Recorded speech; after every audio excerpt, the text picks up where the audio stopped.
नमस्कार, astro engineer channel में आप सभी का हार्दिक स्वागत है। आज हम देवेंद्र फडणवीस जी की शपथ ग्रहण कुंडली के बारे में कुछ डिस्कस करेंगे। कुछ क्या ऑब्जर्वेशंस हैं, क्या अलग सा ऑब्जर्वेशन, क्या कुंडली कह रही शपथ ग्रहण की, कैसे सरकार चलेगी, सरकार क्या क्या अचीव करेगी, सरकार का फोकस क्या रहेगा, या सरकार में चैलेंजेस, सरकार चलाने में कोई चैलेंजेस आएंगे क्या गवर्नमेंट फडणवीस जी को as a CM. Last video में जो हमने महाराष्ट्र के सीएम्स की रेस के ऊपर बनाया था, उनमें मैंने एक लाइन जरूर बोली थी कि फडणवीस जी का 2025 का साल बहुत अच्छा है, और वह 1 महीने दिसंबर से चालू हो रहा था, बट उस वक्त रिजल्ट का आने का सिचुएशन कुछ क्लियर नहीं था कि दिसंबर में रिजल्ट आएंगे।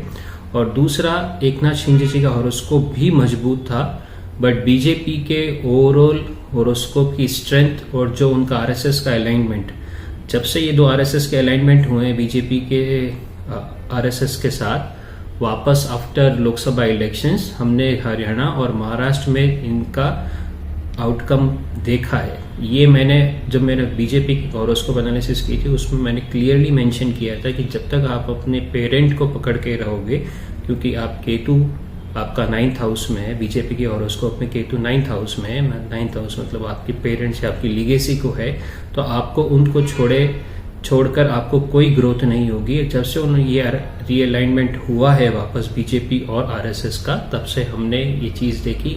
महाराष्ट्र और हरियाणा में थम्पिंग मेजोरिटी से गवर्नमेंट आ रही है वापस, और महाराष्ट्र में तो एक तरह से ये एक अनबिलीवेबल रिजल्ट था जो ग्राउंड पे काम हुआ। तो ये है केतु की स्ट्रेंथ। बस कंडीशन ये है कि आपको ये स्ट्रेंथ पहचाननी है और इसको कैरी फॉरवर्ड करना कंटिन्यूअसली। अब आते हैं शपथ ग्रहण कुंडली पे।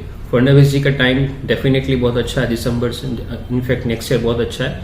दिसंबर से तो अच्छा है, पर next year is very good. 5 दिसंबर 2024 5:36 मुंबई, ये है टाइम। और वृषभ लगन की कुंडली अपने आप में स्थिर लगन, और वृषभ ही नवमांश है, तो नवमांश भी स्थिर है। इसका मतलब longevity of this government is very good. इसको ज्यादा खतरे नहीं आएंगे 5 साल तक सरकार चलाने में। लग्न में गुरु बहुत पावरफुल, वक्री होते हुए भी, पर अष्टमेश लग्न में तो थोड़ा चिंता हमेशा इस गवर्नमेंट को रहेगी, कुछ कॉन्स्पिरेसीज की, जो हो या नहीं हो, बट हमेशा focus as a government head Fadnavis ji का इन चीजों के ऊपर रहेगा। एक दिमाग में एक डर सा या एक back of the mind in चीज को सोचना हमेशा उनको पड़ेगा।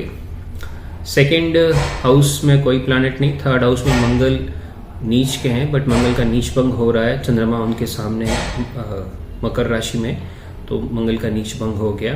पंचम में केतु ठीक ठाक, कोई ज्यादा विशेष नहीं। सप्तम में बुध वक्री और सूर्य के साथ कंजंक्शन, अच्छा कंजंक्शन है ये, क्योंकि चतुर्थ और पंचम का कंजंक्शन हो रहा है सप्तम में, मतलब व्यापार अच्छा बढ़ेगा, रियल एस्टेट, एग्रीकल्चर दोनों, और industries, business as such, specially financial institutions, ये अच्छे करेंगे। 9th हाउस में लग्नेश के साथ चंद्रमा, लग्नेश जब 9th हाउस में आ जाए तो फिर इस कुंडली को हमेशा भाग्य से बल मिलता रहेगा, अपने पेरेंट ऑर्गेनाइजेशन से हमेशा बल मिलता रहेगा। मतलब बीजेपी और आरएसएस इसके पीछे हमेशा खड़े रहेंगे एज अ वॉल की तरह, वो कुछ हिलने देंगे नहीं इस गवर्नमेंट को। 10th हाउस में सैटर्न स्टेबल राशि में, मतलब स्थिर राशि में, और शश राजयोग बनाते हुए, तो इंडस्ट्रीज फ्लोरिश करेगी, जनता बेटर फील करेगी इस गवर्नमेंट के रूल में। जनता का कारक शनि होते हुए दशम राज्य के स्थान में है, मतलब सरकार का फोकस जनता रहेगा ही, और जनता उस चीज को अपने एक्शन से, अपने रिएक्शन से या अपने बिहेवियर से इसको डिनाई होने नहीं देगी। मतलब जनता अपनी प्रेजेंस हमेशा रियलाइज करवाती रहेगी, और उसी के ऊपर गवर्नमेंट फोकस करके डेवलपमेंटल प्लान, स्कीम्स जो भी है पर वो करेगी, वो अच्छा है।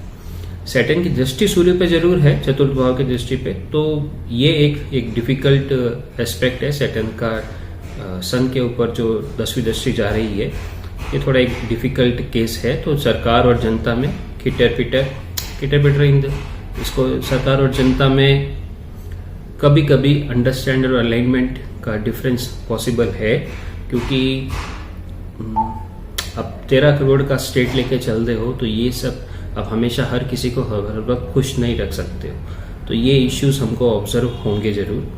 11th हाउस में राहु बहुत अच्छा, राहु का डिस्पोजिटर लग्न में और भी बढ़िया।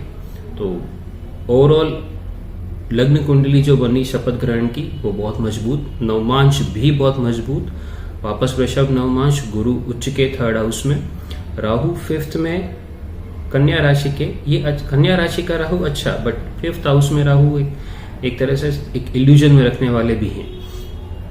मंगल 6th हाउस में बढ़िया, अष्टम में सूर्य ठीक है, कोई ज्यादा विशेष नुकसान नहीं है। दशम में बुध बढ़िया, 11वें में शुक्र और भी अच्छे, दशम राशि में मतलब मकर राशि में 9वें भाव में बुध बढ़िया, दशम में नवमांश के 10वें भाव में शुक्र कुंभ राशि में बढ़िया, और 11वें भाव में शनि केतु का कंजंक्शन ये भी बढ़िया। तो नवमांश भी मजबूत, लग्न भी मजबूत।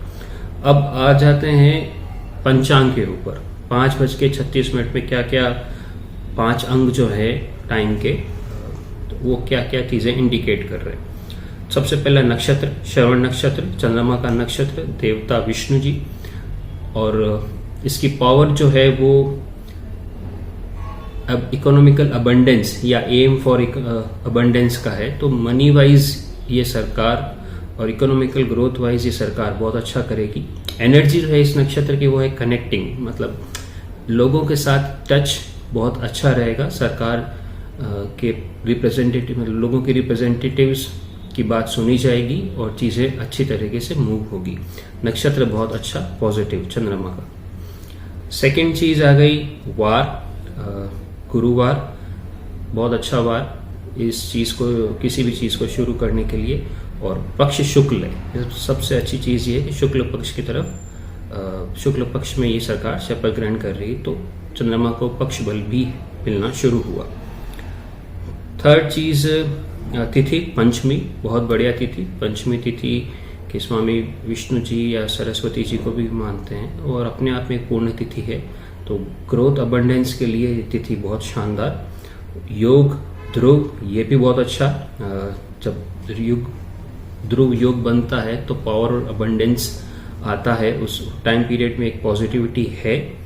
और करण योग है बव, योग है बव, और उस बव जब करण होता है इसका मतलब ये है कि सरकार इज रिसेप्टिबल टू पीपल्स फीडबैक और ओपन माइंडनेस की तरह काम करेगी, एज ए लिबरल अप्रोच रखेगी। कोई हार्ड स्टिक लेके चीजों को फॉलो नहीं किया जाएगा, ना करवाया जाएगा।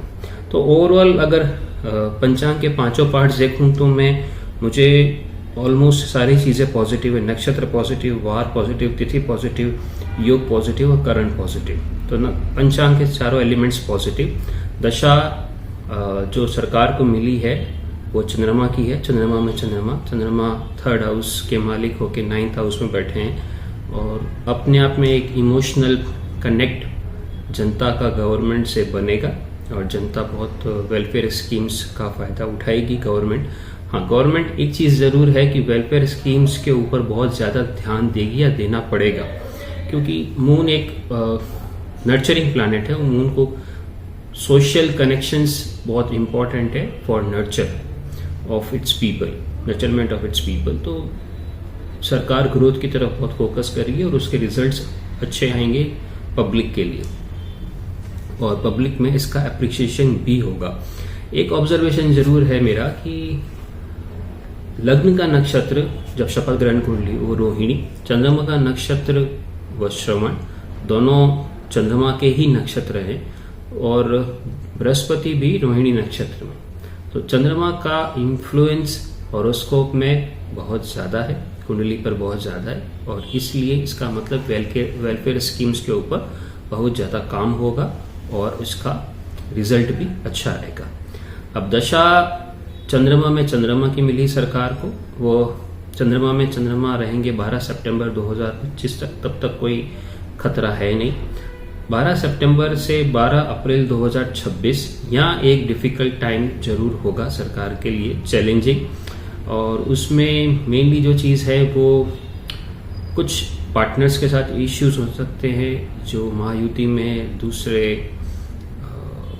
कम घटक दल हैं, शिवसेना और एनसीपी अजित पवार जी वाली, वहाँ पे कुछ न कुछ इश्यूज होंगे जिससे सरकार को कुछ ट्रबल होगा, क्योंकि वो सप्तम मंगल 12th और 7th का लॉर्ड है और वृषभ लगन की कुंडली में मारक है।